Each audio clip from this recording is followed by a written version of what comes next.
This is the Illimitable Experience podcast.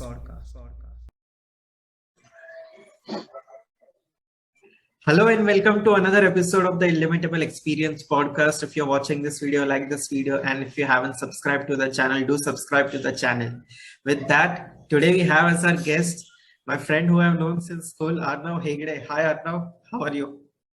Hello Manan, how are you doing? I'm doing good. It's been a while since we have talked. I think it's been around upwards of 6 years for sure. More than 6 years, wow. Catching up with you after such a long time. Yeah, it's a great time right now. Yeah, so Arnav, I have known very you glad since... to see you doing the podcast. Yeah, I'm glad you're liking it. Yeah. So Arnav, I have known you since school, and one of the most strangest transitions you have made, as far as I have known people, right? You were into, if I'm not wrong, you were into science first, and then from that you chose some other field, and then ultimately you came into hotel management. You graduated as a hotel management student. So how was it? I took science actually. Primarily, I was going to take science to start with only for my FI. It's junior college, so whatever stream you take is not as crazily impactful unless you're doing engineering, medicine, or you're doing something in the commerce line like CA or something. And so I did my junior college in science, and then I switched to art. I did not switch. I was going to do architecture anyway because I was prepping for architecture by the end of 12th. So I switched to architecture, and then from architecture, I think I did like 2 years, and then I switched to hotel management. So primarily when I was in architecture, I didn't feel that driven about the subject, or felt like this is what I want to do in life. Even from a commercial, that reward when you work and you earn the money for that, and that feeling of satisfaction I just didn't feel it for architecture at that time, because I know sooner or later I have to choose like a profession, and it has to be something that personally resonates with me. And architecture was not it, man. It was definitely not it. And there was no point in doing the 5 years and then saying like, oh fuck, I'm not going to practice as an architect, because I thought that as much as you learn, but it's 5 years worth of money that's gone. So instead of that, I just did 3 years of hotel management, and that just completed that thing. So my lookout was primarily that. Right. So at the end of the day, I found out. Yeah. At the end of the day, I think one advantage with hospitality is if you're bright about it, if you're smart about it, you can get into proprietorship much earlier than other streams. You can start your own business much earlier than other streams, because they kind of value it. They want your, they want your ideas. They want you to pitch it. If you're good, you'll always get an opportunity to start your own business. And there's always opportunity to start your own business. But apart from that, I don't think there's with architecture, it's there's a certain amount of networking, connections you have to foster before you can actually. I know a lot of my friends who are doing freelance projects, but it just to cohesively start your own thing is a little tougher. From what I understand, I think in restaurant it's more about a fact of capital. After you finish your hotel management, the understanding is that you need a lot of capital to start. You need certain amount of connections to start. But I think architecture-wise, you can't push for becoming a business very soon enough. I have friends who are already started businesses and they're doing well. Right. And this is just they graduated, they're lost in the whole COVID brain space. What do we do now? Because the job market is extremely messed up. So they switched to businesses instantly. They're doing well. Starting, they were in loss, break even, then slowly just picking up. So right now, a lot of them are picking up right now. Because COVID's almost, in that we don't even know COVID exists. So it's gone. Right. So Arnav, one basic question that I would like to ask you is that usually when people transition from one field to another, okay, there is some sort of similarity regarding the process of completing that degree, right? But you made a transition which is completely like in uh, you know uh, two different areas. So was there Yeah. like a sense of confidence already you had that, okay, no problem, I'm gonna restart it, but I'm gonna complete it as it is? Or was there like some amount of insecurity as well कि इतना जो पढ़ा है science और ये सब, और अभी ये होटल मैनेजमेंट करना है, Yeah. तो कैसे करेंगे करके?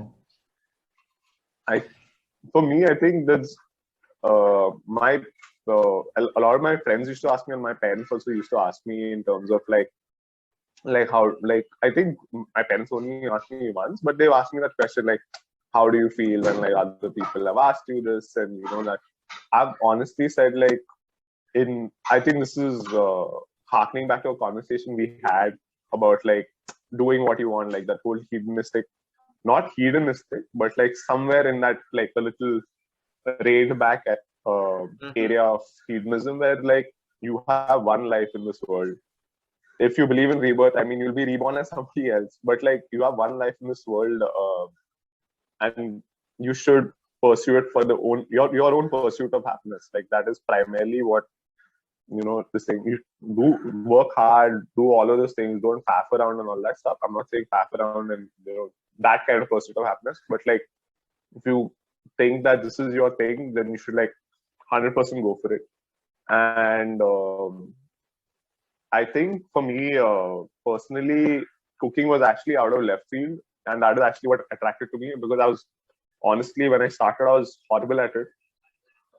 Most of the things that I've actually found love for, like even say we play football together, I think football for me was one of those things where I was so horribly bad at football in terms of like I had zero athletic ability, so my groundwork only was so horrible. But that was what made me attracted more to the sport. And then cooking is the same thing. Like I wanted to actually start from the ground up and like explode onto a much better level, test myself. So that was primarily what really attracted me to that thing. And when I was listening to people ask me, especially a lot of parents are very concerned about other kids. So they're like, "Arey, what are you doing? And this is like messed up. Why would you transition from architecture, which is like guaranteed money, versus hospitality, which is like it's arguably not the most guaranteed money place." So I mean, my responses to that has always been the same. Like it's like, this is what I want to do. I won't take no for an answer. So I think there's a certain amount of stubbornness I've always had about it. So I would never feel like I feel like shit about it, or I feel really bad about this. That's never come up in terms of like, oh, I messed up, like oh, I'm in two minds about this or that and all that stuff, and like, oh, I switched to this, I switched to hospitality, and architecture was so promising, and like I could have led a better life. And Yeah, those have always been it. that is something that, like, there is always a sacrifice or opportunity cost that goes Yeah, into pursuing what you really 100%. want to pursue. So that was kind of like 100%. give and take only, I would say, with your destiny. But then Arnav, as far as I am not wrong, I think you did your hotel management degree from one of the finest institutes in India, if I'm not wrong. I mean, that's how it has been Finest, branded. yeah, in terms of So the rank. yeah, That's the branding. The reality of it, I mean, I don't need to expose my own university. The reality of it is that the faculty is great, especially apparently the F&B and the F&B faculty is supposed to be the best in India, so quote unquote. This is not, please don't attribute this to me, but this is what is what I've heard from F&B? multiple people. F&B, F&B is food and beverage, so that's Okay. primarily to do the operations and service. How do I put it? Everything non-kitchen side, the front of office side, and the front of house for an establishment, and the managerial aspects of service and especially booze, beverage. So I Mumbai probably had the best faculty for that. Apparently, this is what I heard before joining the college. And at the time, they were ranked 1. So I think when I got a very good rank for my test, and I went to the center where I'm supposed to like fill in what my preferences are. And I asked them like, what do I do? I have no idea which one's first, which one's second. I had done zero research. I'd done zero prep before my exam. So I was just like, in terms of where I want, which university I want to go, I was just, like really lost. Blank now. So the person at the center told me this is literally rank 1, le lo. Matlab, you want it from Mumbai, just take it. So that's how I ended up joining it. And yeah, I mean, it's a very good university in terms of your networks expand a lot compared to a lot of other places. But it has its pitfalls. It's stuck in its curriculum is stuck in, like, other colleges are moved further ahead. I'm not talking about IHMs, I'm talking about more private institutes. But the curriculum is stuck for sure, 100%. It's become very much like, that the government mandated or government approved syllabus. Like, there's no progression, there's no understanding. Like, once you start a university, you have to be responsible for always updating your curriculum, and that is not there. We've been using curriculum that is, I think, from the 70s or 80s. It slightly gets updated, like just a touch or hint of it. But and the teachers try a lot to make stuff very interactive and fun, and that's why I really loved our faculty for that reason, because they're working with stuff they really have barely any control over, man. So from that perspective, it was a great institute. You get to meet a lot of people. There's a lot of networking going on, which is primarily hospitality as a business. Like, going ahead, a lot of people just like keep networking. Like, even when we're on the hunt for jobs, this is something my friend told me. Like, word of mouth actually works better than just sending your application over, and I felt that. Like, so I did like 13 applications, out of which I got replies out of from I think 4. And so my friend told me, like, they literally hospitality admin based work is very less, because they'll probably just glance at the head of the email and just move on. So because they know most of their recruitment happens through word of mouth and reference, and they trust that because it's a vetting process in the end. So if they can vet the person and they can know this person can work well, work in the kitchen well, work with pressures well, so it's much better than actually just sending an application and then being like, oh wait, we have to host you, we have to host a trade test, we have to test how good you are and all that stuff. Right. So what is it that you did immediately after your graduation? And did you try to get a job in a hotel, like a 5-star hotel or something? I actually had a job with, I don't know if I'm okay with naming the brand, but I had one with ITC. It was an OT, operational trainee. They have a management training, which is like the creme job. And then there's OT, which is the obviously non-creme job. For this, we had like a bunch of campus placements and tests and all that stuff. And so at the time, this was the only one I had when COVID was in full bloom. And they called me to ask me whether I'll be confirmed for taking this job on for sure. And I just declined because I was just like, hotels are really not my thing, because primarily their revenue system is based on rooms versus food. So for them, food is not like a super priority. Giving a great experience to the guests, and as they say, is obviously a priority, but like food particular is not a priority. They're not doing that much experimentation. It's very codified. Matlab, ye hai to ye hai. And it's very hierarchical in the way that most establishments are hierarchical, but hotels are, बहुत ज़्यादा ही toxicity. Like, it takes hierarchy and it adds all the gunk which is not necessary. So for me, I've always thought like hotels are like if I get a hotel job, it's a good cushion, like a safety pillow. But I'm primarily only looking at restaurants and standalone places, so that you can learn your craft much better. You can learn management much better, especially with money, because in hotel there's somebody above you is always doing that, and by the time you reach that level, it's a few years in, and then by that time, it's a matter of pass the blame. Like, it's such a big operation that it's very difficult to really understand where there are gaps and where there are issues, so to speak, in the operation. And in a restaurant in a much smaller scale, which does a great volume of business, That's great. I personally feel it's much better. Yeah. Mm-hmm. Understanding the economics of it. Right. So, Arnav, when you told that these hotels are like strongly hierarchical, I just wanted to know, like, have you ever had a interaction or have you ever had to deal with a person who was as toxic as Gordon Ramsay, as they show in the shows?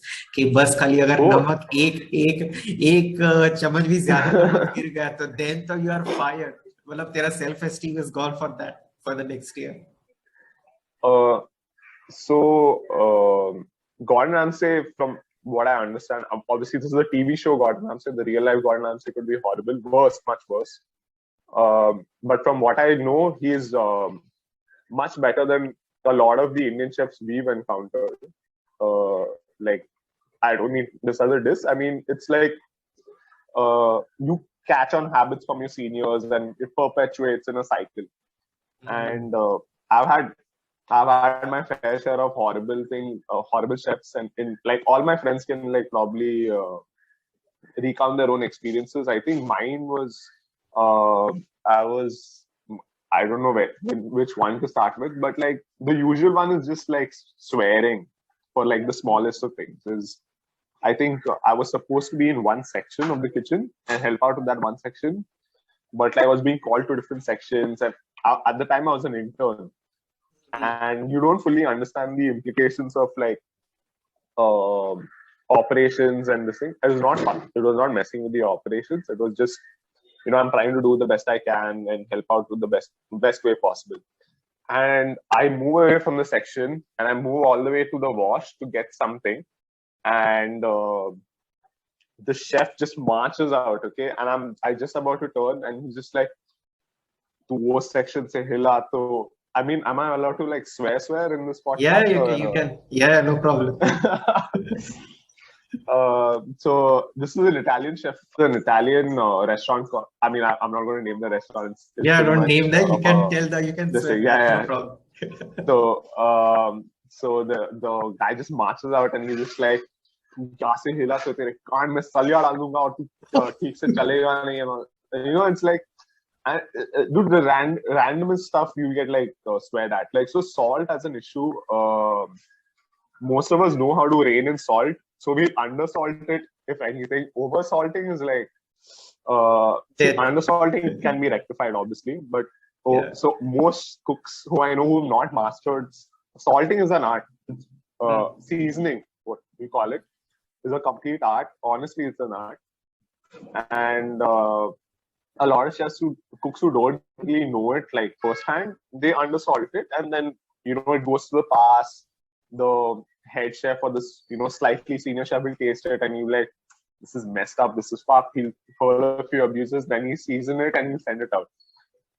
I think it's a problem that abuse is part of the kitchen paradigm, but in a certain way, it for me personally, I can speak only for myself. It helps me meander stuff with extreme pressure. Like, so now I'm in that mode where like I'm listening to one thing, I'm filtering literally all the abuses out, and I'm only retaining the stuff like. So I think that there was a time when I was using the wrong pan for something because I needed a wider pan for something, and this guy just comes up to me on my shoulder and he's looking. Okay, he's like overlooking this whole thing that happening. I think I'm doing okay. And this is the same chef, by the way. And he's just like, "चोद pan तुमने कुछ बोल रहा है, ये pan गलत है." And then I was just like, I had no idea like why is this wrong, because I was flipping. Instead of, he wanted a large pan that I could swirl the sauce in, versus like do like a this thing. And I think with the other elements that were going to be going onto the plate, you needed actually a wider pan. He was very much right. So there's a certain, you don't have to put up with abuse. This is not me condoning abuse. If you see it, you should be able to like say, bro, like chill, गाली मत दे, मैं तेरे को गाली वापस दे दूंगा. No, I mean, it doesn't really work out that way in the hotels. But like, most places are changing for the better. There's conversations happening. Cancel culture is there. It's there. It's quite strong. Like people are trying to cancel Gordon Ramsay, by the way. Gordon Ramsay is like, he actually worked with chefs who are much worse than him, but we don't hear about it. And one of the chefs he worked with actually told him, like, the best thing about you is the shit stain that ran down your mom's crack when you were born, when, you know, she was giving birth to you. So, and he's just like, imagine listening to that and coming back to work the next morning. So, and most people don't fire straight out unless it's like a big mess up. Like undersalting, oversalting, they don't fire you. Oversalting, they could fire you. Depends on the establishment. But you get like a bunch of chances. They'll in front of you, they'll throw what you made out and they'll tell you to do it again. And they'll hurl abuses at you because you made everything late. But firing happens over like, it's like a 3-strike or 5-strike policy for most places that I've seen. Unless like the head chef is a diva and he's just like, fuck this guy, I don't want him. Which is I've heard of it happening. Yeah. So now my next question would be that for someone like Gordon Ramsay, who is so talented, right? You see, there's a fun fact. First, I'd like to tell the fact that, you know, back when I was in school, I also wanted to do hotel management. Okay. Yeah. And I used to watch what is that? MasterChef. And I used to watch it for quite a long time, even after I decided, can I do hotel management? Nahi karna. So there was this one season, like season 5 or 6 of MasterChef, where Gordon Ramsay has a blindfold on his eyes and he cuts the chicken in perfect parts of, you know, chicken breast, chicken wings, butchering, butchering it. So for a chef like him who can do that blindfold, does that like kind of justify the amount of abuses he gives to his who should I say, the trainee chef? They are there under him. Okay, this is a very good question actually, because you see this parallel in all industries, right? Like we say this, there's this term that I've heard thrown around, like when somebody's a prodigy. Gordon Ramsay is not like a prodigy. He's great. Like I think he's worked incredibly hard to get to where he is.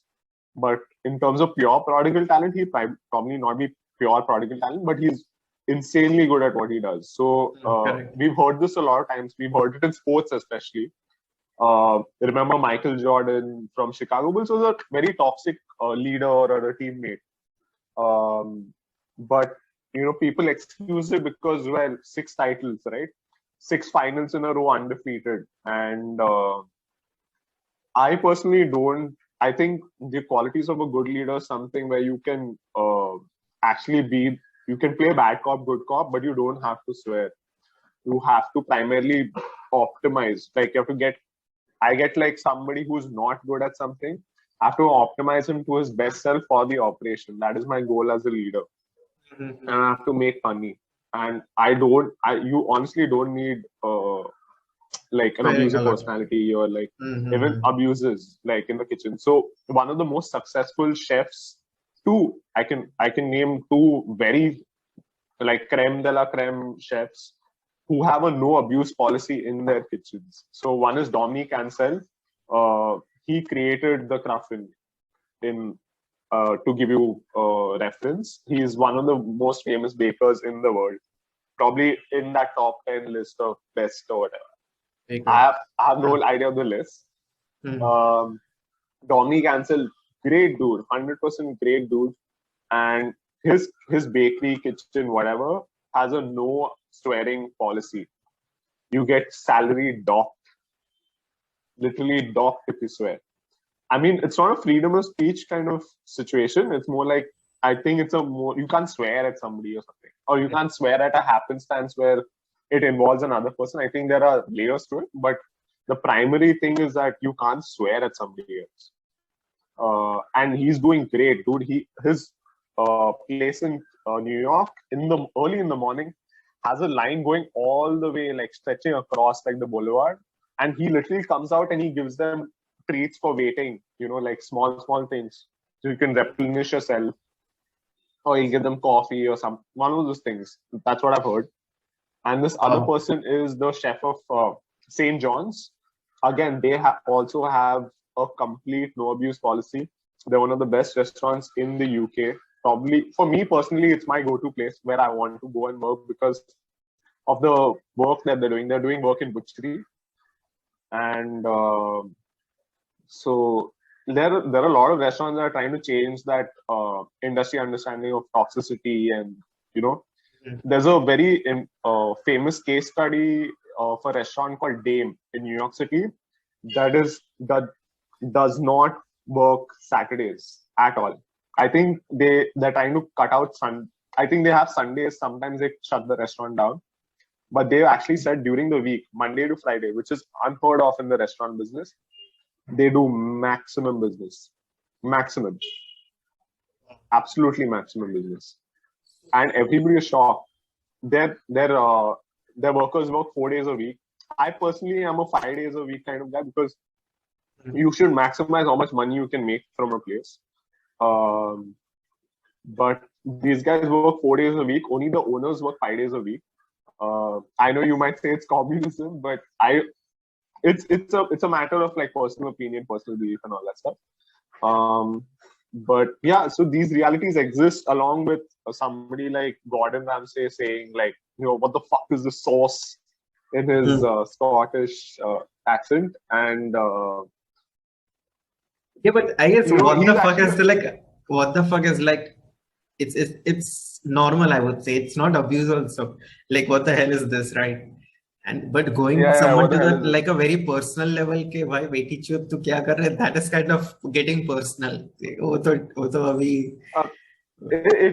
I've heard worse. Like my friends have heard worse. Like my friends have had physical altercations. It's not my place to speak and all that stuff. But some gross, like horrible stuff. Because when you're on the lower end of the ladder, the idea is like, as a part of like the claim your dues process, you pay your dues, you claim your dues, wala see. You will get shit on by all the higher ups and all that. It's corporate, but it's like you have to understand the hospitality of the restaurant business workers. They're in that blue collar segment, so their understanding of when you take it to the white collar segment, so the corporate segment, there are certain safeguards. I think those are equally abusive sometimes. I've heard also of horribly abusive white collar backgrounds. But there are safeguards in place. In this blue collar part, there is not many safeguards in place. Plus, already when you're growing up in a certain blue collar environment, or you're already seen that kind of world, your understanding of abuses is like, अरे ये तो मतलब बचपन से लेके आ रहे हो, मतलब कुछ नहीं है, ये नॉर्मल है मेरे लिए. हाँ, मतलब मम्मी ने मतलब फाड़ के दिया मेरे को, और हेडमास्टर ने मेरे को फाड़ के दिया मेरे को एक. No, it's very normal for these guys, and they, especially blue collar, and like their voices don't really go into a like, like we need to like, fuck this job types. There is attrition in our industry for sure. People leave, quit, move up. But in a sense, there's like the restaurant industries, the workers are comprised of like the black sheep of the, like in terms of education at least. Education, like, okay. Almost all the people, like almost all the people I've met, like not almost all, sorry, that's a little bit of a broad statement. I met exceptional students who also made the commit to hospitality because they're passionate about it. But there's a large percentage of people who didn't do well in studies, they didn't do well in choices in like education wise, and they actually like, they're like, fuck, we don't know what to do. So they switched into this. Abroad, you can see a lot of people who don't finish their high school GED or their high school diploma, and they take the like cooking or hotel side of thing as an apprenticeship. and they train in this. So it's like any other blue collar job. So for them, it's like, and unions are a joke, man. Honestly, the guys who are in the union round, basically, suppose me and this other guy on the same level. This guy's in the union, dude. This guy has like next level benefits. It's not वो union वाले scene में भी hierarchy होता है. It's not like he's fighting for my and almost It's like looked down upon when you go to the union. Yeah, it's like the animal farm only. Yeah, it's like Animal Farm, and some animals are more equal than others. Wala scene. So so you go to and you have a grievance, and the HR is I'm talking about hotels, restaurants, unless they're a big have a multiple restaurants in their hospitality group, they usually don't have an HR. So your grievance addressal is usually like you go straight to the chef and like, bro, this is not working out and all. That's up. I need some. You have to like cut me some slack, or this is not how it's supposed to be done, and all that. That's how you do it. But if there's an HR in place and the HR doesn't work out for you, all these guys go to the union, and it's looked down upon to go to the union because the union exerts a lot of force on like the HR, and they're politically backed. So a lot of the I'm not going to name political parties for sure. No, wait, no. We won't do that.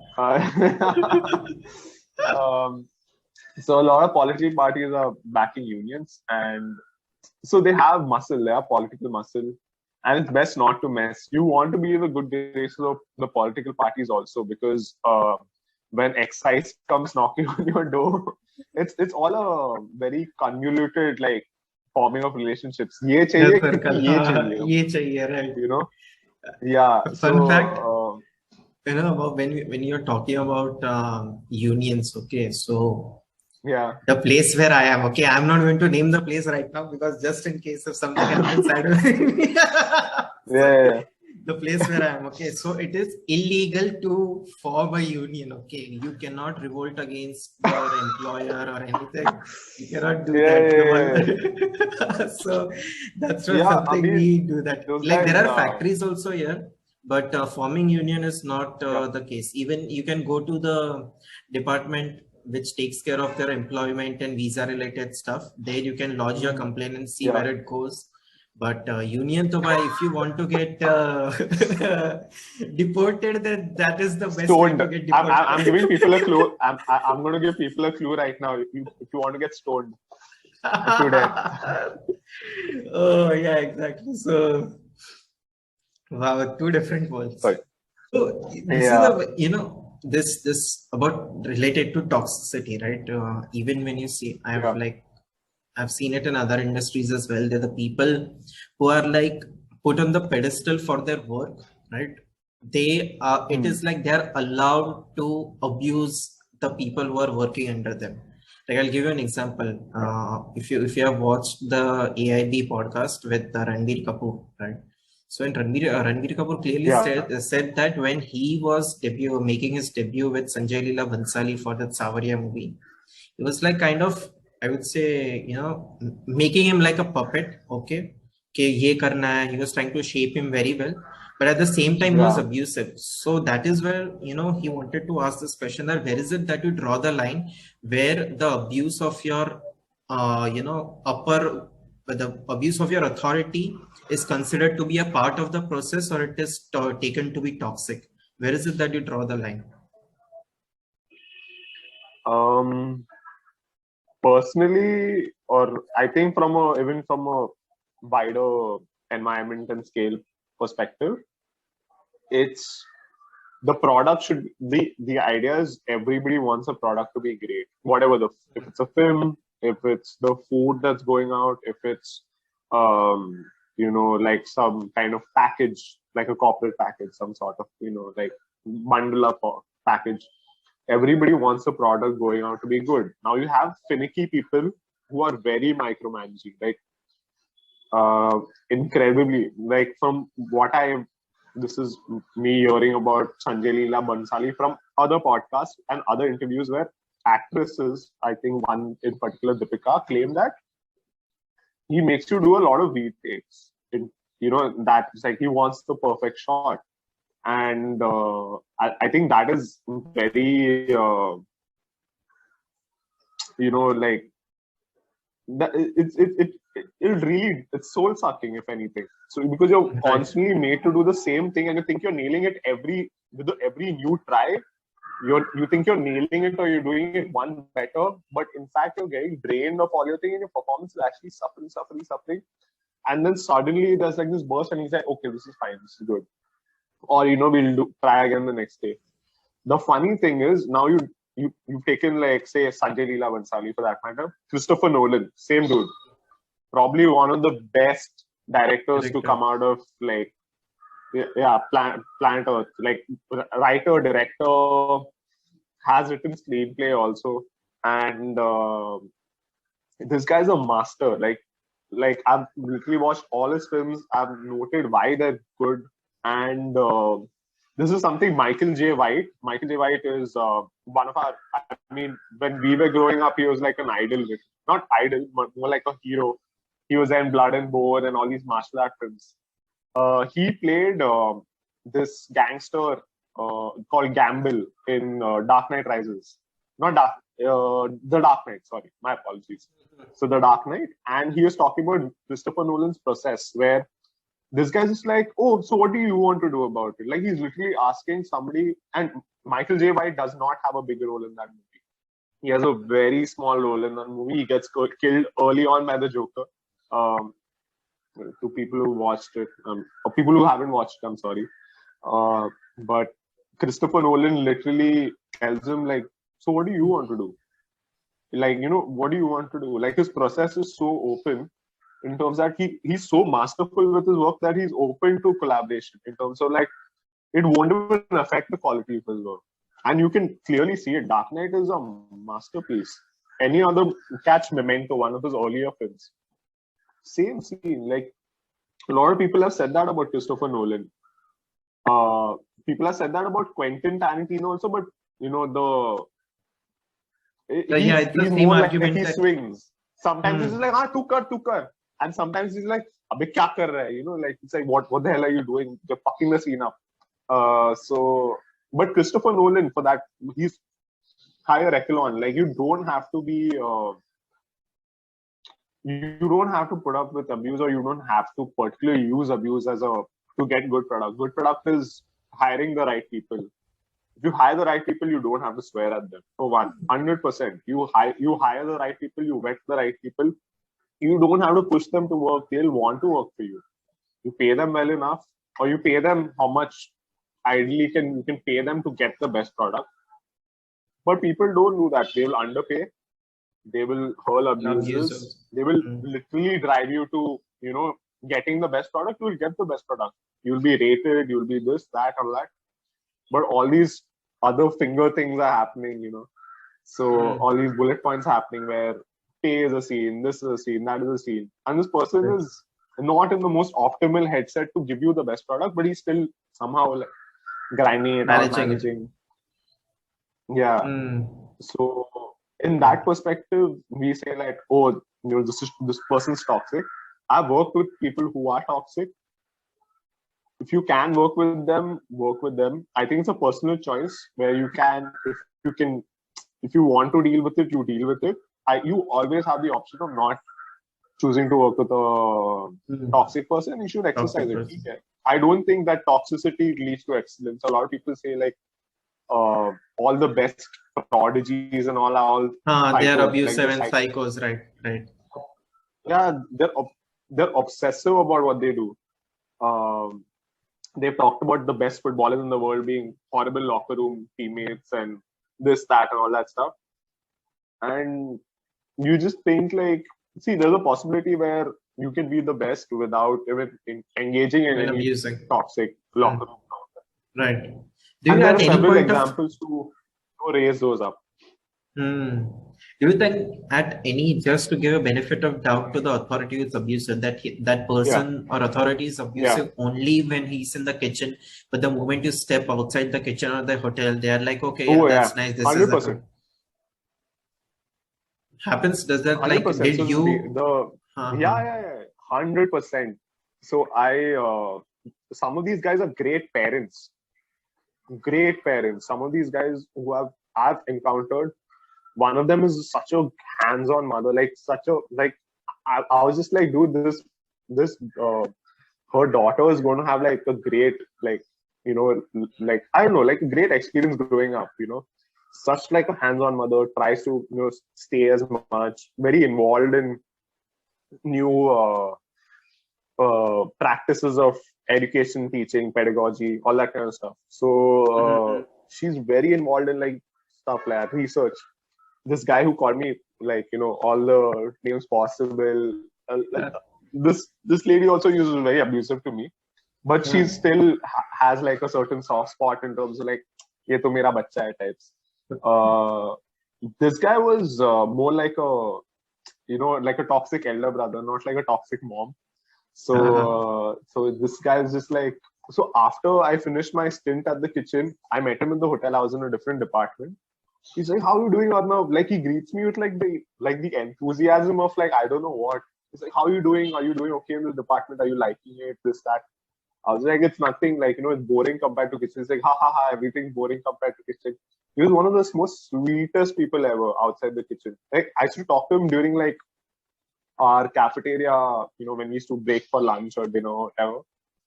Sweet as fuck, dude. Like, you can like, it's usually you sit in your own kind of, tables also are hierarchical in a cafeteria. You understand, like, executives sit together, yes, yes. management sits together, all that stuff. There was this one time he actually came and he was passing by and he was about to sit in my table, but like he saw like another management level chef who's, they started out together, so they're good friends and all that stuff.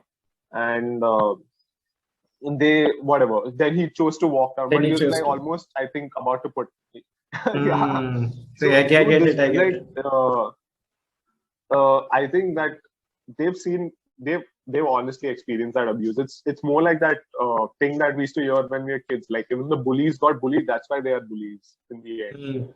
Like, they saw like, this is the only way to get work. They've not been shown like an alternate way or like alternate ways. I think there are ways. It's not like it's not two polar ends where like, this is abuse and this is, you know, bacha hai, tu safe space hai, kitchen, the safe space hai, environment. Right.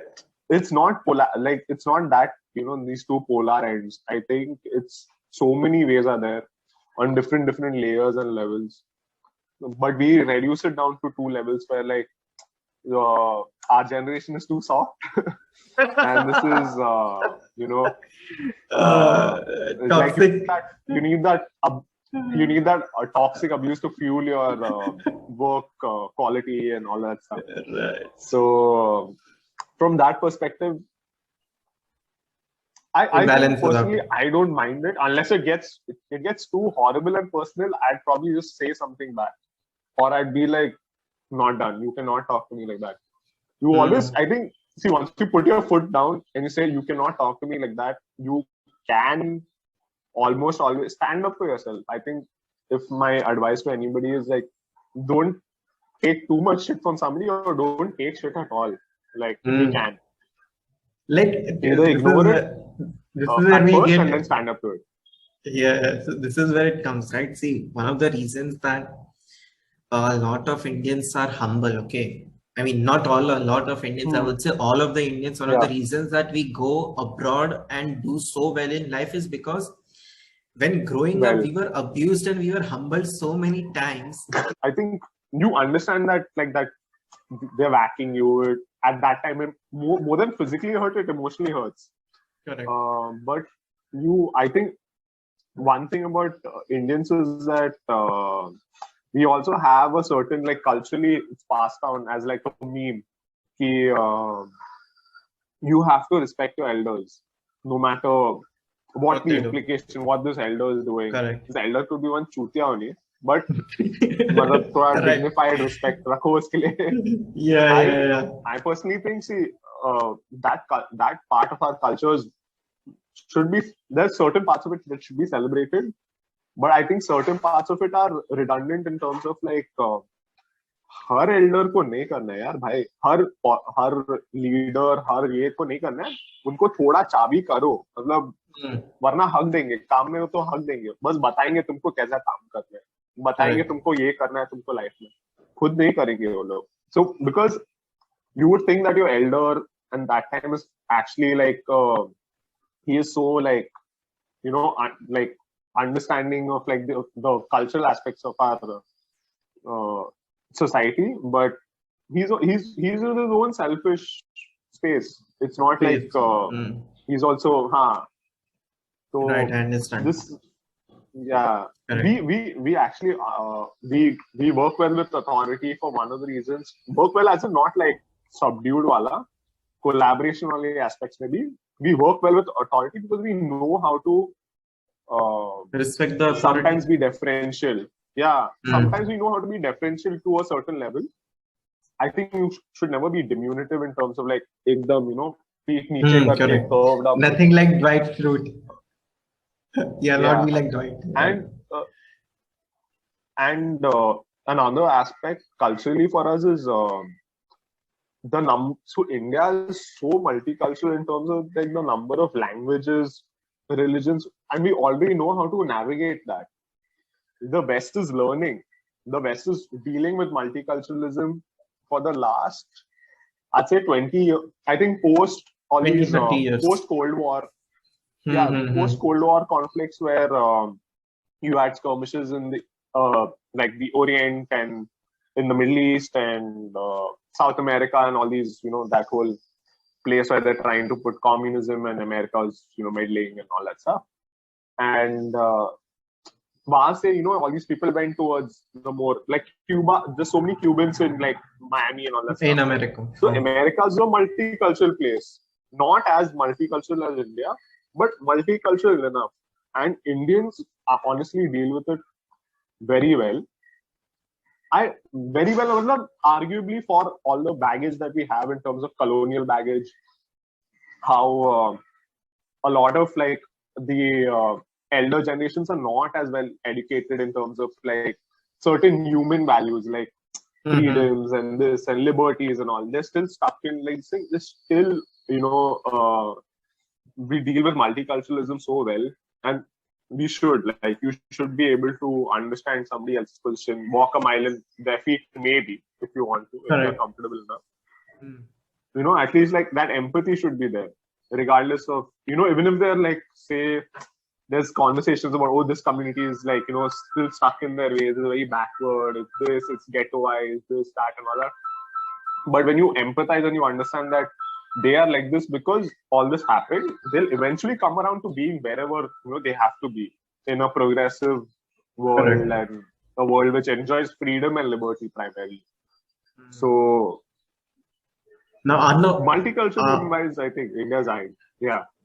Right. So Arnav, now as a fan of food, right? I have a question. I mean, it's a situation, and you have to answer it. Okay. The way the hotel industry operates in. Okay, and you have to tell me a few realities that people don't know of, and bust a few myths. Sure. So I'm at a restaurant. Okay, and they serve me my pasta. Okay. And I see that in the pasta there is a hair of the. Okay, so I call the manager and tell him, just get me an exchange. There is a hair in this dish. So does that mean back of the kitchen के ठीक है बस खाली वो बाल एक निकाल देते हैं, नए प्लेट में सर्व करके पास्ता देते हैं, something like this happens, or it's like a new dish altogether? So what I've seen, it's in different restaurants. They have different restaurants that actually take pride in their work, and the workers actually take pride in their work. What they'd primarily do is they would keep that food for themselves, for one.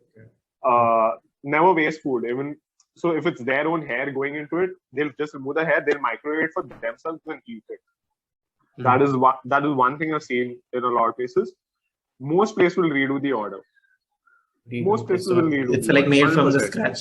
Because because what will happen is there are signs. Even if you're somebody who's you're eating, you'll understand the signs of you've eaten a little. You've not noticed the hair at first. You've eaten a little and then you get, oh, fuck, this hair. You will notice that if they repackage and repurpose that same thing for you. So the careful metric is to actually send out a new dish and apologize, because hage to hum log hi hage hai, apology to hum mein hi de rahe hain, so it's like a matter of it's right for the customer to point it out. I don't think customers should shy away from like, oh, it's confrontation, oh, it's it's like pestering them, or it's our job, it's a service. At the end, we have to give you the best for your price. And so if you point out this here, it's actually helpful for us. Then we set up more safeguards to prevent this happening again. Like the chef will come from the back, he's like, bro, who's not wearing their hairnet, or who's not wearing their cap, fucking wear it right now, and all that stuff. That rubbish might happen. Or somebody will be like, तुम्हारे हाथ में बाल बहुत ज्यादा है, like stupid inane conversation will happen. I'm not even joking, dude. I've had somebody.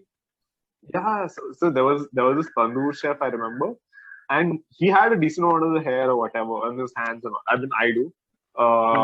So something about a man having hair and all happened, and he's just like, "Arey yaar, abhi tak na baal jada nahi hai." Like, so the tandoor ka heat actually burns your hair makes off, right? Yeah, it kind of this thing. So your hair actually kind of like eventually goes like literally like you won't have much body hair as much as you think. And another thing about tandoor is to anybody who is actually aspiring to work in a tandoor place or get a tandoor at home or something, even the slightly bigger tandoor, not like the shitty electric ones, chota wala. Don't work too much on the tandoor. It'll affect other parts of your body, especially the more intimate parts of your body, because that heat is very strong. It burns at like a like a crazy amount of temperatures. So don't work at a tandoor for too long. But yeah, this conversation about hair and all that, the restaurant is in the wrong for 100%, unless the hair fell from that person's own, which you can't ascertain for one thing. The primary thing is to take responsibility. Yeah. So new dish is never a problem. New dish is never an issue. Even in the economics of it, it's never loss hair. But you can always like you can guarantee a repeat customer if your the service is nice. Fine, you got the hair. Then you go, you apologize, you say like this is a slip up. This doesn't happen. You give them a new plate. You give good service. You guarantee a second coming from this person. Guarantee this person to get into the restaurant. Taking responsibility is very good, 100%. At the end of the day, it's more about taking responsibility and just serving them a new dish, right? So anything else that you would like to tell, which I am not aware of, or it's like the right of a customer to do or ask for, but they don't ask for because they are unaware of it? Right of a customer, honestly, you can I think some of the things that you can always ask people is like there are certain rules to ordering certain things. Like fish should not be ordered on Monday. I think fish should never be ordered on a Monday because they'll usually be Sunday. What happens on Sunday is you order a lot because Sunday it's a day of like insane business, right? Everybody is going out, this, that. What happens is there are a lot of leftover fish that is there, and people might not necessarily freeze it. They just keep it in their cold sections, and that same fish will be repurposed on Monday. That's happened. I've seen it. So ideally, the best day is to order fresh, and especially if a restaurant emphasizes fresh fish, is Tuesday, like Tuesday, Wednesday. Those. Like midweek. Saturday is also. Yeah, Saturday is also a good day because what happens is that Saturday you order a lot of fish for Sunday. So this is especially for fish where people are very concerned with the smell and the taste of it not being fresh. Customer rights. You can choose not to pay service charge if you think the service was absent. Service tax is necessary. You have to pay service tax. Service charge, I think you can ask them, request them, like, hey, we didn't find the service satisfactory. I don't know why we're paying. service charge. But as a policy, most restaurants will argue, and I personally think if you find the service not up to the mark, you can opt to not pay. You can say like, please deduct the service charge from this thing, because it is actually optional. It's not necessary. And if you want to tip above the service charge, also it's fine. I do that personally as practice, but as somebody who's working and like freshly graduated, I understand the times when I'm like low on cash. I have to save. I have to save like every whatever this thing. There I cut back with that whole tip plus service charge thing. But service charge, you can, if you always think that the service is not up to the mark, you can deny it. You can say. And yeah. Then another thing situation, is that sure. Yeah. So I'm a vegetarian. Okay, I'm a vegetarian, and obviously in India the situation is okay. There are like vegetarian and non-vegetarian restaurants different, and unless they are like a high-end restaurants where both the dishes are available. So in the kitchen, when I'm a vegetarian, I'm ordering a food at this restaurant. My parents. I mean, obviously this is coming from my parents' side. Okay, so their assumption is that. What if they are cooking with the same hands? What if they have the same chef who is cooking for both vegetarian and non-vegetarian dishes? So is that true? Okay. Both vegetarian and non-vegetarian have the different chefs, or is it the assumption is right? The same chef is preparing for both the vegetarian and non-vegetarian dishes. So I've seen this. This might like probably affect your idea of it, but I've seen people. So you know how your base gravy is the same, right? For a lot of like makhani and all that stuff. I have seen certain places use the same pan, which should be more concerning.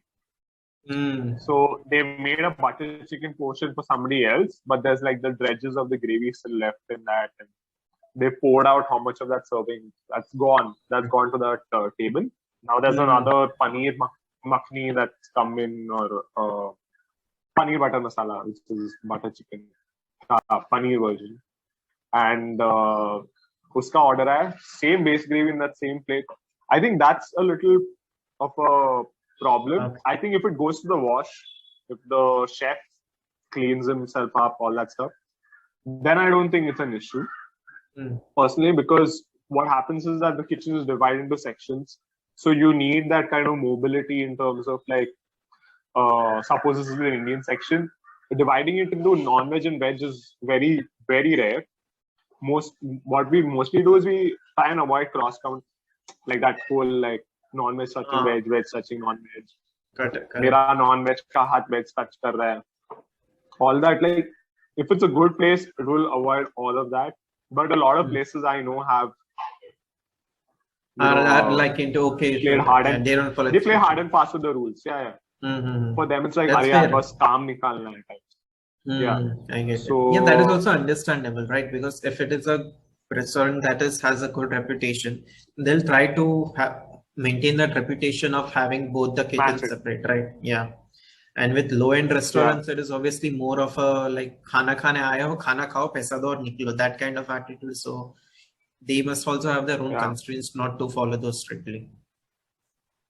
Also, it actually, especially in India, this is again this is a plug for India as a country. I'm just joking.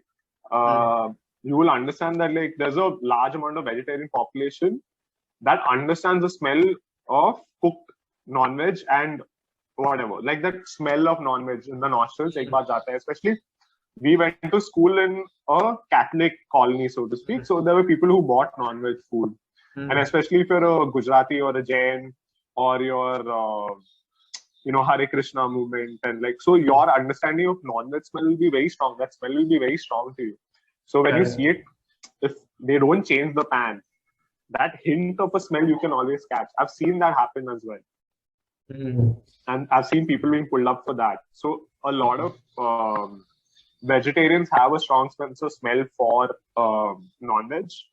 And people do get pulled up if they know. And one more thing is that the rest owners and the management is more mindful about making sure that the pans are not the same 100%. And handling is secure, because that smell people can catch on to. Yeah. Right. You can there you would think the gravy would mask that smell, but certain people have such minute and finicky noses, so to speak, कि वो लोग Right. पकड़ लेते हैं smell. पकड़ लेते हैं, You right. That cannot happens bullshit with, them. And yeah. all insecurity aa gaya dimag mein, then they'll be very defensive because it's culturally very important to them that they not consume non-veg. So you want to avoid that hassle. Right. And I that is, I completely agree with that reason, being that you see, I'm a vegetarian, just like I told. But when I know my nose is so sensitive to the chicken being cooked in the neighboring home, or the fish being cooked, that it immediately tells me Plus कि you're in अच्छा that इसके घर, country, bro. हाँ yeah, कि इसके घर पे chicken बन रहा है, इसके घर पे फिश बन रहा है करके. Yeah. So वो होता है, that is true. Yeah. Now Arnav, We're very sorry, go on. yeah. Now the thing is that this pandemic took a hit, or this business hotel industry took a huge hit because of the pandemic, right? I think it is the most severely affected industry of all the industries, right? Because a prime example I would give is that, let's take corporates, right? It was easier for them to switch from physical to work from, because Zoom के through meeting हो रहा था. But when it comes to hotel industry, ये नहीं होता ना कि Zoom के through खाना भिजवा दे, right? So how is the hotel industry recovering now after the pandemic? Now that a lot of restrictions are being lifted, and the government has started to allow certain percentage of capacity to be fulfilled. People, yeah. So I think what happens in like most industry and media exposure thing is that industries blow up the effect of how COVID has affected the industry. It has hit our industry pretty bad. I'm not underplaying that horribly. Like, people have lost their jobs, and it's not like lower level workers. It's like mid-level management that loses their job in most of these cases. And once you're in that mid-level management, you'll see a lot of people who are parents, who a lot of the people who are supporting their families. So that's a big, massive issue.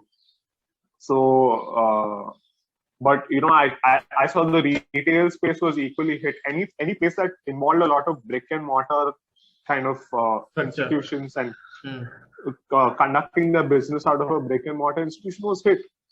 Obviously, the hospitality industry, we host people over onto our premises, all that stuff. Definitely hit. But the restaurants kind of like fought back in the way, like they incurred a lot of losses. But like some of the stuff that I've heard is just like teams are being cut down to like more than half, and all that stuff happened. But the way they if there is mobility and understanding of how to be mobile as an establishment without forsaking your charm of the establishment, there are plenty of case studies here. But a lot of restaurants opted out of like they made like at-home pasta kits and all that stuff.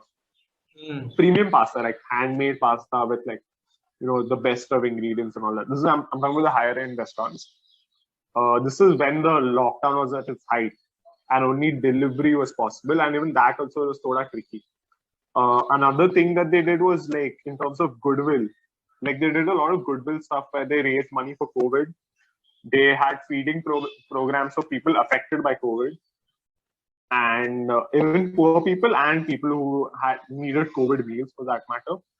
The moment you do goodwill stuff, I know it's a lot of money going, but the moment you do goodwill stuff, it accentuates your brand to another level. And you're a small business. In the end, you know that whole support small business thing that happened during COVID. I was a home baker at the time. I started a home bakery at the time. I did really well because primarily of that support small businesses, and I'm not even, in terms of scale, a good restaurant, like a very well branded restaurant, is actually a small business compared to me. I'm like a micro or like a home business, which is fine. I mean, there's no, I did well, but compared to how they obviously are doing much, like they will obviously do much better than me, but they were breaking even or going into losses.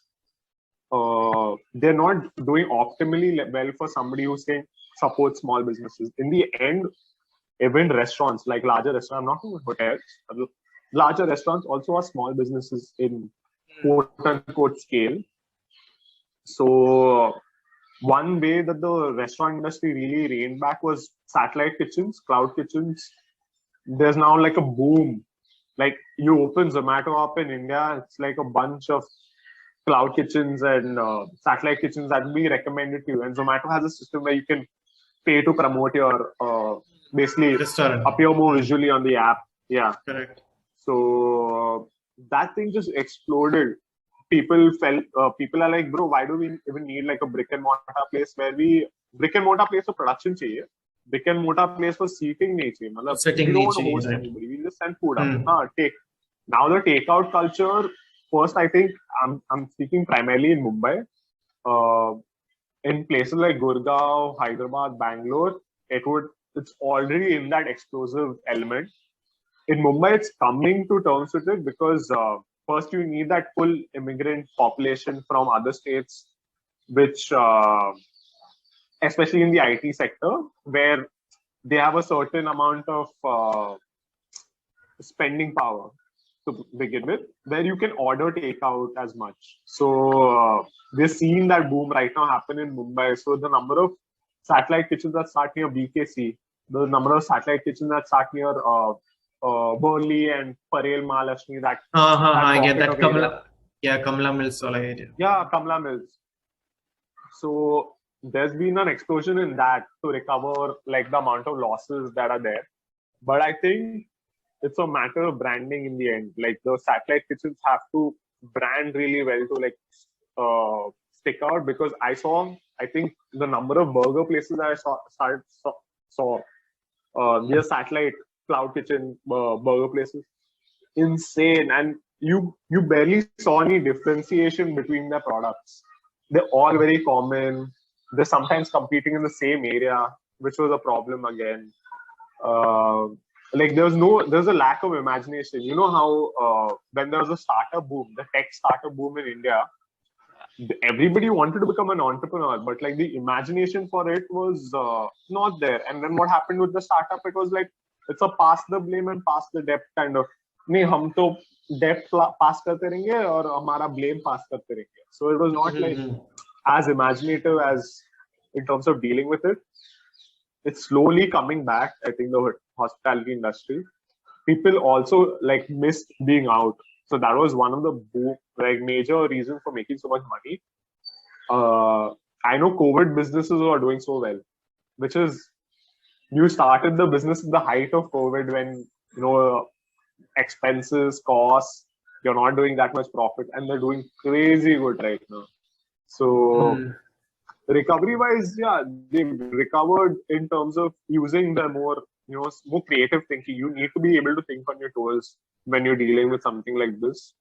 And they have, I mean, a lot of places have. I know one restaurant that did a very interesting thing where they basically opened a restaurant as an art market. Like the usual art market is a gallery where you go to the gallery, you see a bunch of paintings and all that. Right. So these guys now, by hosting like their curated artworks, their idea of what they like and all that stuff, they'll host that in their space. They'll increase the aesthetic appeal of their place, and they'll also serve as an art market and platform for these artists. The artists pay them a certain, I think there's a deal worked out depending on how big the artist, yeah, and how much exposure the restaurant has versus the artist has. That's creative thinking in the end. Like that's creative thinking. As an outsider, I think as an outsider, one of the most evident and I saw this in a lot on Instagram was that people started baking at home, and that was kind of creative because it weren't only the chefs that had converted to home baking, those random people as well. And you must have also noticed that people who are not professionally chefs, they have started to bake cakes and they have started to sell it to their inner circle, I would say, first of all, and then probably move on to the acquaintance stage of customer base. So has it come to this point where it is all going to trickle down to the micro businesses? Like there will be more and more chefs who will be turning to home baking or home chef rather than working in brick and mortar institute, like going to a restaurant and then be cooking. I would say what happens is just somebody else who's personally owning a home business thing. At the side, I'm also working at a place, but I'm also doing the home business thing when I have my offs and all that stuff. And the primary thing I've seen is there were already a large number of home businesses existing and micro bakeries and all that stuff existing. Not bakeries, more like cake, designer cake stuff, whatever. And what COVID did was perpetuate their, like, explode their visibility. There are people who also started their business in COVID. More power to them. I personally believe that education and even certain things like my business should be democratic in terms of like there should be an ease of moving into this business and making money, and like anybody should be able to start something. It should not be cumbersome to have like this educational qualification. I think licenses like food safety licenses are good. It's fine. I don't have any issue with it. It's a way for the government to actually make money also. Okay.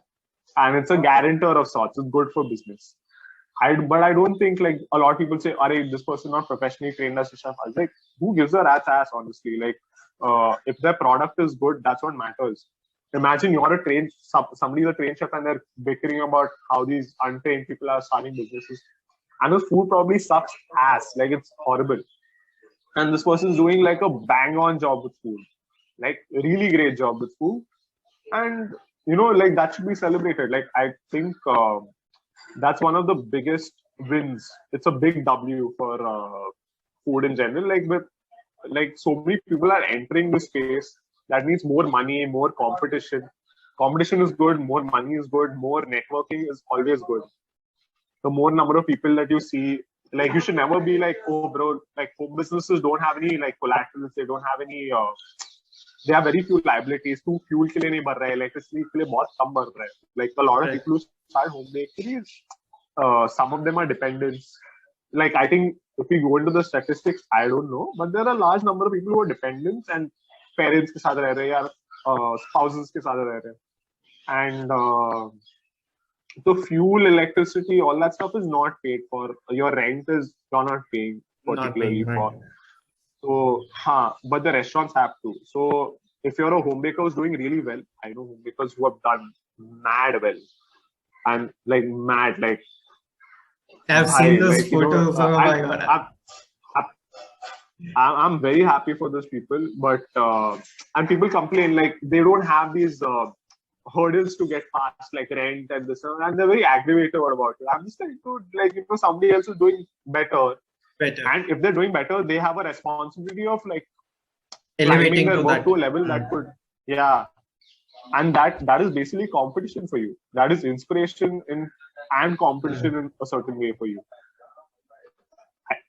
I don't think this whole this is unfair, and I've heard this argument too many times where like somebody from a home baking setup, it's like it's unfair, and like me owning a brick and mortar or me working with a restaurant is like we don't earn the same amount of money. Mm-hmm. But that's the thing, then, right? I mean, people who are going to whine about it are at some point going to get out of competition. Because if they don't adapt, they 100%. Continue to whine about it, they'll be like, "अरे ये तो industry के बाहर वाले लोग हमारे industry में आके खा रहे हैं." That will be their argument. I think more people should get into the business, because then there's a level of empathy with regards to how it's created and how difficult it is to manage a food-based business. You've been in this space, and you also know the pitfalls of it. So the more people that get into it, the more people they understand. Because I've seen, and I'm not knocking anybody, but there's a bunch of slightly richer people. They have papa, mama ka paisa to spend, or their own paisa to spend, but they have zero understanding of this business, and they have zero understanding of returns in this business, and how quickly returns will come. It's a slow process of getting into returns. So they're just like aggravated all the time. They're like, why the fuck am I not getting my returns? So this money, this industry is a money burner. They're used to a certain level of comfort. They're spoiled. I mean, I can't put it any better. They're not meant for the business. So what I think is when people say like, a lot of people who are not from the hospitality or the kitchen background coming into the home baking business or any food related business uh, from home setup. Good. They'll understand the economics of it. They'll understand their idea of where they stand in the whole scale of the hospitality industry, which is Correct. very important. 100%. Even with this, I experienced this at my home as well. I mean, I did not start Yeah. selling what I was making at home, but now we are at that stage in my home where we try to make as many things at home rather than purchasing it from outside. And I'll give you the most basic examples. So like jalapeno, right? If you take jalapeno, people usually buy from outside and it costs like, I don't know what it costs in India, but here it's like, let's say, yeah, there are figures. So what my mother did was, now this habit was obviously inculcated during the pandemic only. That what she did, okay, she went to YouTube, she typed how to make jalapenos at home. And dekha ki acha, those chilies you have to get, okay, you have to soak it in water, add salt, add sugar, and keep it in the sun. And then after if you take it up after one day, then you have that jalapeno. So this is the like latest example that I'm giving that happened in my home. And like my mom is like fully into that mode where we are making everything at home, be it those banana wafers or anything that you can think of, right? Pasta, I'll give you one prime example. So at my home, I am the only one who can make pasta. My mother gets involved in assisting the pasta, but now I've reached that stage that I don't eat pasta outside at all. Not at all. It's been like 3 to 4 years since I've had pasta outside. Otherwise, every time we make it home, we have it at home and we enjoy that. So वो भी एक habit आ गया कि everything is now being made at home only. बाहर का जितना कम ला सके उतना कम लाते हैं. Yes, sir. Which is very good, like incredibly good. Because I'll tell you something we've done in Jugaad. This is in our college because we had to work within a budget and we had a buffet competition. So we use Bhavnagari mirchis and we put them in a brine to serve as our jalapenos. So yeah, I mean, not the similar flavor. Bhavnagari mirchis are not as hot as jalapenos, but the taste is still beautiful. So right. And the more people actually cook for themselves is 100% better. Now, Arnav, now that the restrictions are being lifted, but there is this concept of vaccine passport that is enabling you to get into, like, go outside. So in the restaurant industry, has it reached that level of stringency where people are not allowed to enter the restaurant if they are not fully vaccinated? Or is it like, okay, you can get an RT-PCR or it's okay without the RT-PCR or the vaccine as well?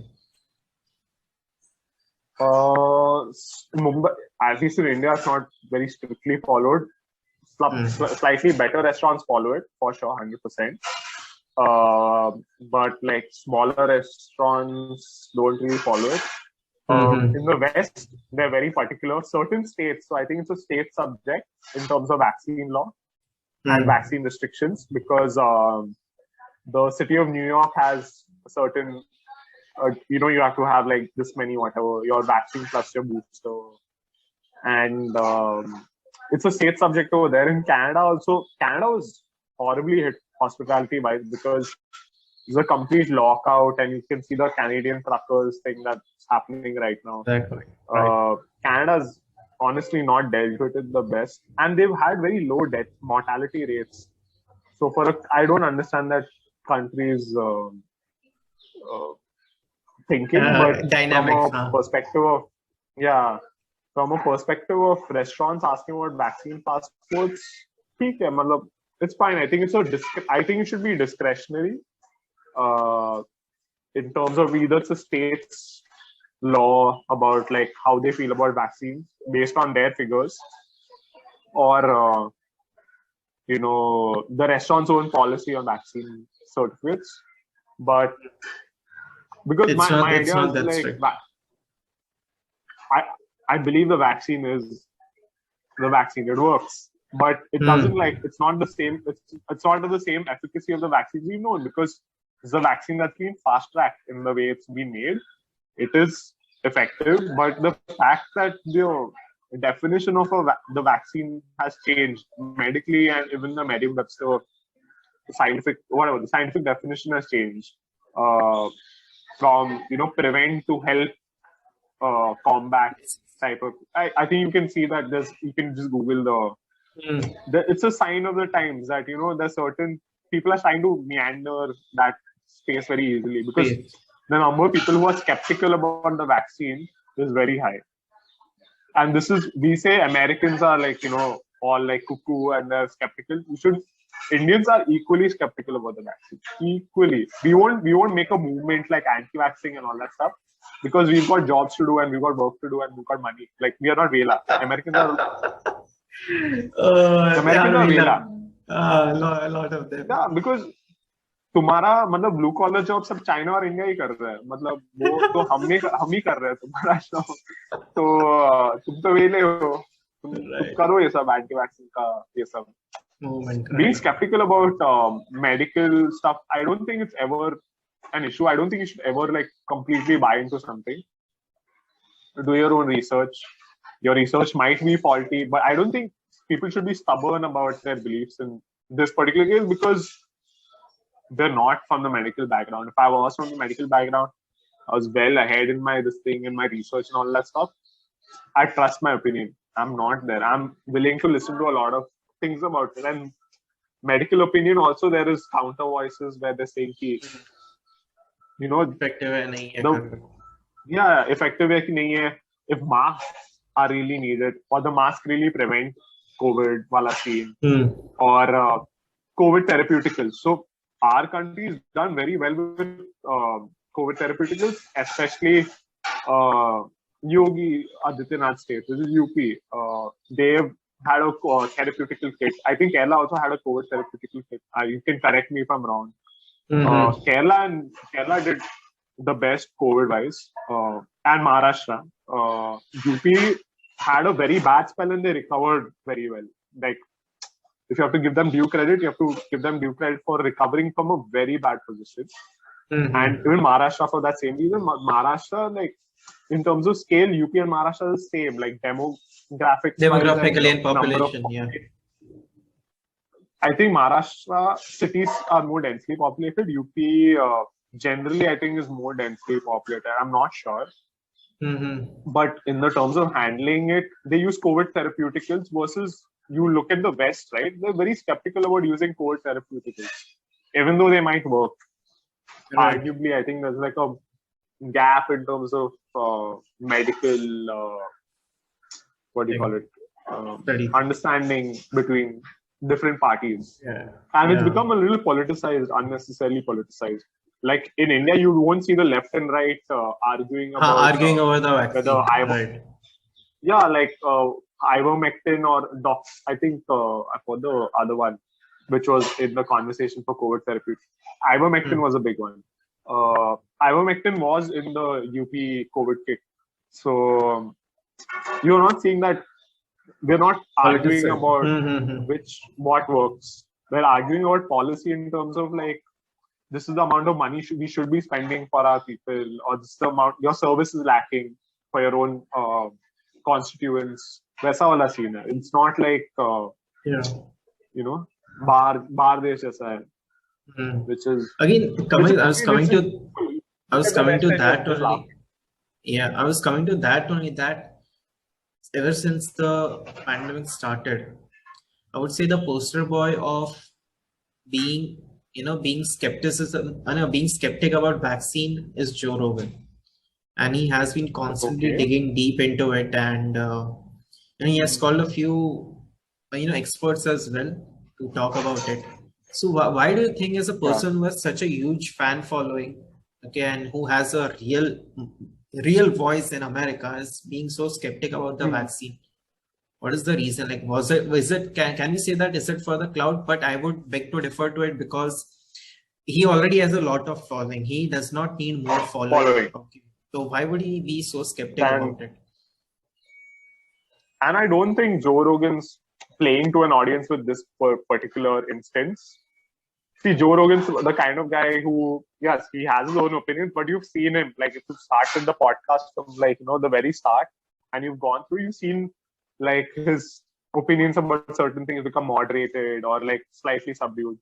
And vaccine case, see, maybe same. Like, you see Joe Rogan and the people from the right that he calls, those guys are, evangelical Christians or Jewish conservatives. And climate change ke upar conservative. He's not conservative about climate change. He is an atheist. He's more on the libertarian side of like, meko mera freedom or ye sab chahiye, but taxes mat karo itna, matlab फेंक दूंगा मैं तुमको. His primary concern is, I think, politically understanding Joe Rogan is that, like, he's more on the libertarian side.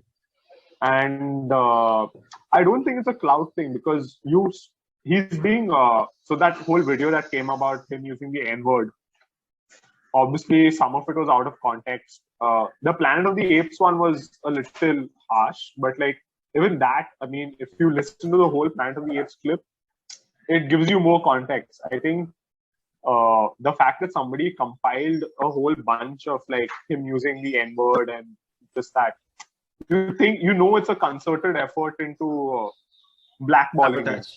Yeah. So he actually stands to lose culturally. Forget financially. We forget that being financially stable and being financially successful has zero implications on the cultural stigma of what your opinions are. Like, there's a huge cultural stigma to having the opinions that Joe Rogan has. I may not agree with some of it, but it's good to have that certain stubbornness about yourself. But he doesn't even have that very strong stubbornness. He's stubborn to that point where, like, if he sees better reason, if he sees better research, he'll open his ears up. He's like that opponent in a football match where if he loses, he would crib about it. He'll take it on his head. He'll take it on his head and just move on with the game, like that. Yeah, even this point that you said. Yeah, I was listening to one of his podcasts. No, not his Joe Rogan's podcast. I think it was Andrew Schultz, and he was talking about that there is a guy specifically appointed at CNBC, if I'm not wrong, to sabotage Joe Rogan's reputation. CNN. Yeah. CNN or CNN. Yeah, one of the two. Yeah, they have appointed specifically one person to just sabotage his reputation. Whatever he speaks has to be taken out of context, has to like be put out in a way that really sells those clicks, and more clickbaity stuff. Yeah. I think, honestly, I think it started with Joe actually called a doctor who's associated with CNN. I forgot his name. He's Sanjay from something. Sanjay Gupta. I think Sanjay Gupta. Right? Sanjay Gupta. No, I don't remember the surname, but Sanjay was his name as far as I remember. Yeah, Dr. Sanjay. Yeah, and I think he's the COVID also medical expert. And they had like a good debate, and Joe also calls it a good debate. It got not heated. It got like kind of semi-aggressive in moments, not like, oh bro, you don't know what the fuck you're talking about. Not that level. More like, no, this is rubbish. This is not exactly this is not exactly true. That's not fair. It went in that territory versus the whole heated debate. Right. And you saw almost online that the conversation was Joe Rogan completely annihilates Sanjay Gupta and Dr. Sanjay Gupta, and that was the conversation. And Joe also clarified, like, there's no annihilation here. There's no like one-upping. This is just like a discussion between two grown men. He put this up on Instagram about this whole people talking, taking the clips of that Sanjay Gupta conversation out of context. Like his own followers taking it out of context and saying, "Arey, Joe owned him," and this and that. And if you see the Dr. Robert Malone podcast, you get like a counterpoint to what Sanjay Gupta was saying, and it's a very reasonable counterpoint, honestly. And the fact that he only calls one kind of voices on his podcast is, that's not. But I think CNN was really affected by it, and like people are calling for him to be sacked because vaccine misinformation and all that. And this goes on to when I was growing up. This is completely different example, but very much in that realm of thing. Do you remember the music albums having a parental advisory sticker on them? Yeah. I remember. Like Yeah. a lot of, yeah, especially from the West, if they were there, rap albums, metal albums. Yeah, especially Eminem's. My God, dude, there was not a single record of Eminem which didn't have a parental advisory sticker. So there was a huge conversation in the States about it because they had school shootings. They've had like trouble with people who are lone wolf, outliers, outcasts of societies, turning towards violent acts and kids being influenced into violence, and the music condoning it, so to speak. I think personally it's a matter of choice.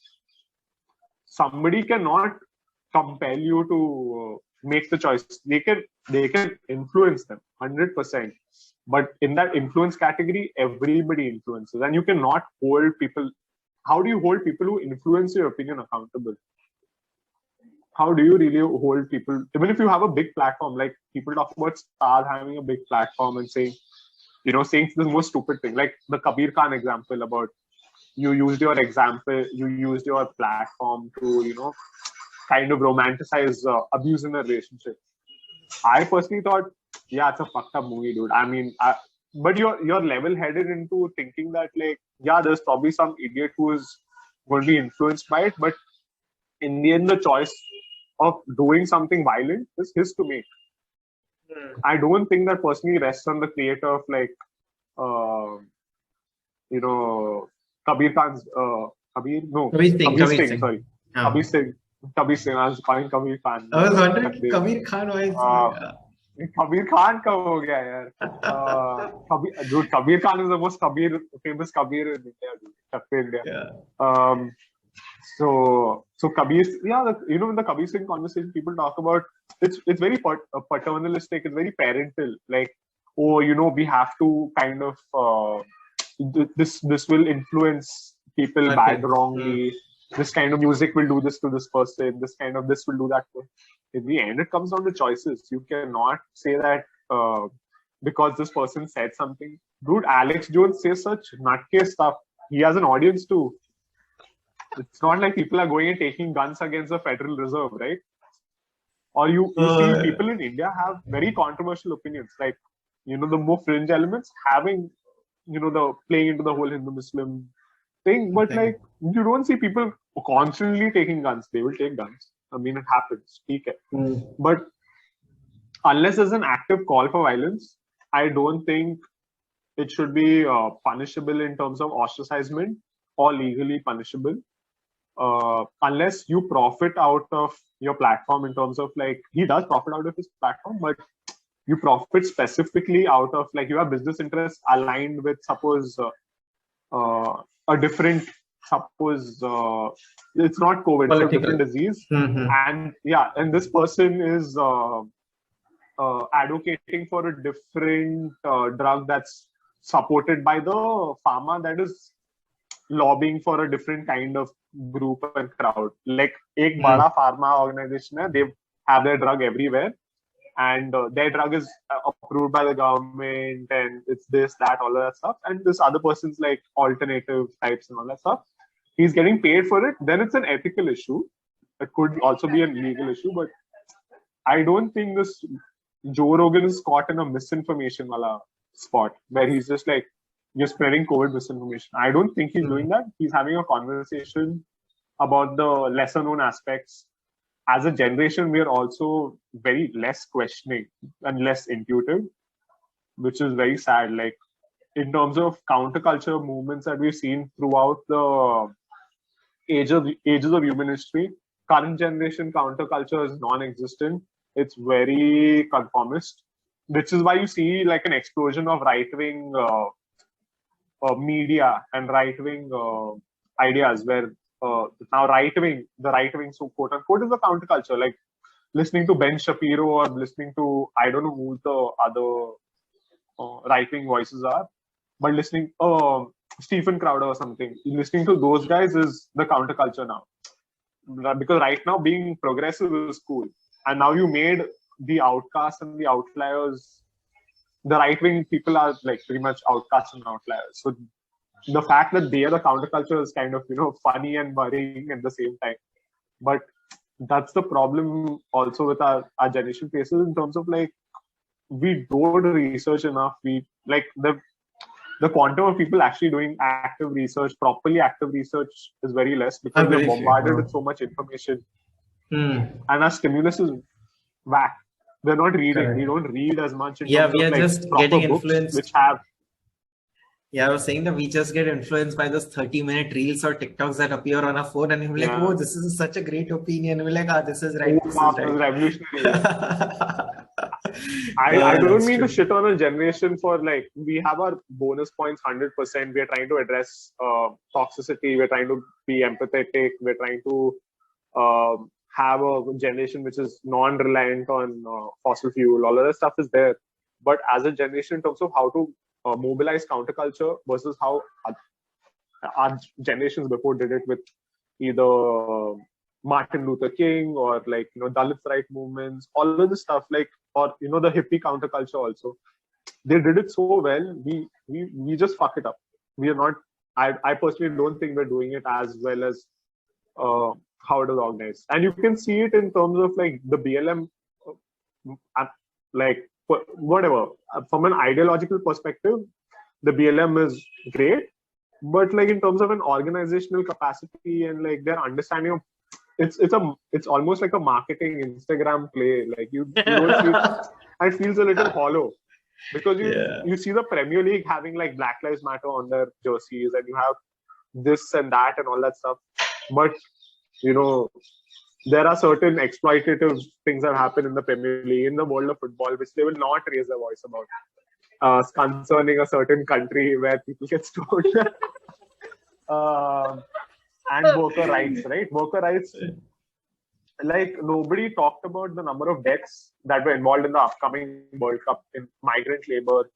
And, but we want to talk about, Ukraine's, which is fair. Have to talk about everything. My point is, you have to talk about everything. Talk about everything. Be like Right. It's like, do your research. Don't be like a dummy.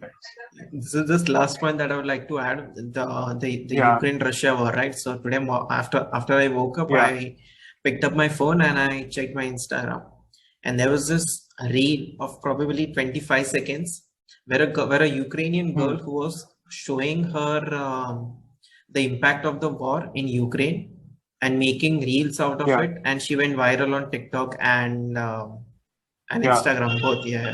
And that was like absurd कि यार तुम लोग war time पे भी कैसा content निकाल रहे हो यार. मतलब she's showing what she's having for breakfast. Okay, she's showing what their parents are doing, how her father has shifted from like office to like bunker में office कैसा बना दिया, how there is a household change. And we'll send it to you right after the recording.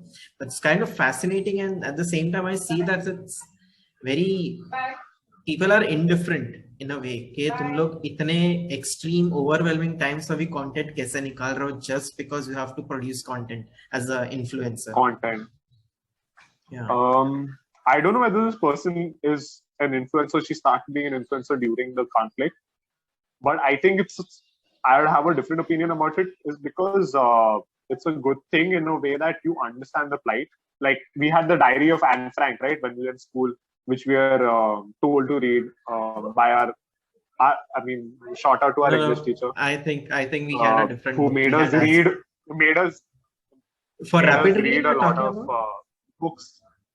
No. So this is, should I take our teacher's name, or no? We'll just talk about the subject. Because we were let's talk about the subject. Because we didn't have it in our curriculum. We didn't have it in our curriculum. She made sure that we read a lot of books outside our curriculum to expand our horizons. So I think there was a time when she bought books, she would lend them to us. Out of that, one of them was Diary of Anne Frank, one of them was Paradise Lost, one of them was Lord of the Flies. Like a bunch of different books that are not recommended by school syllabus because they might have contents that are not very violence and this and that and all that, which is not something you want to expose 15-year-olds or 14-year-olds to. So there, like, exposed. So Diary of Anne Frank was one of the books I'd read before that, actually. But you look at Diary of Anne Frank, she was writing an entire diary that got published much later. Her intention was never obviously to be published or anything like that. But when the Arab Spring happened, and all these, like Libya, Syria, all these countries had like their issues, and there were people like resisting and all that stuff. There were people documenting it online. They became the primary sources, on ground sources for a lot of major news channels to get their news, on ground news, because embedded reporters, there were so many sides of that conflict, especially in Syria and Libya, that it was difficult to get embedded reporters in the place where they needed to be.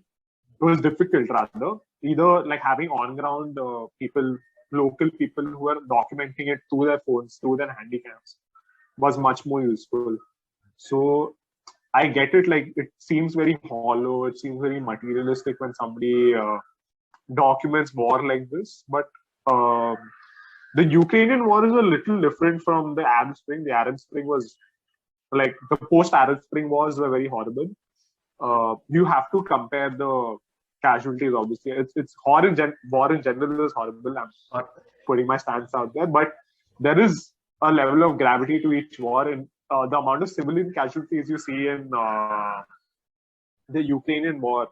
There are civilian casualties, but it's not to the scale of the Middle Eastern wars and the kind of troubles they felt. I'm not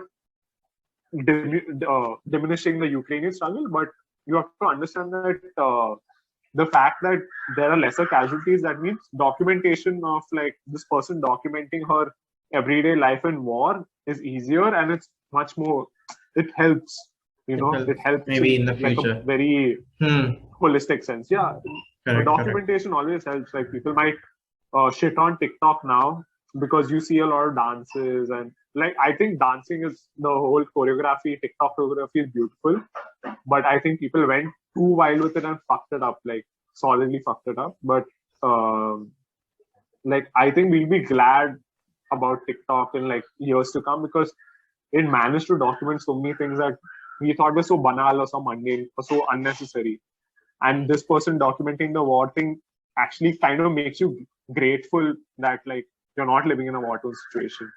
Because visibility wise, Russia invading Ukraine and this person documenting it through TikTok is much more than this 21-year-old running the streets in Syria or Libya with his phone or handycam, and there's mortar and there's shelling, and there's people are like hurt, like kids are like injured, dead, whatever.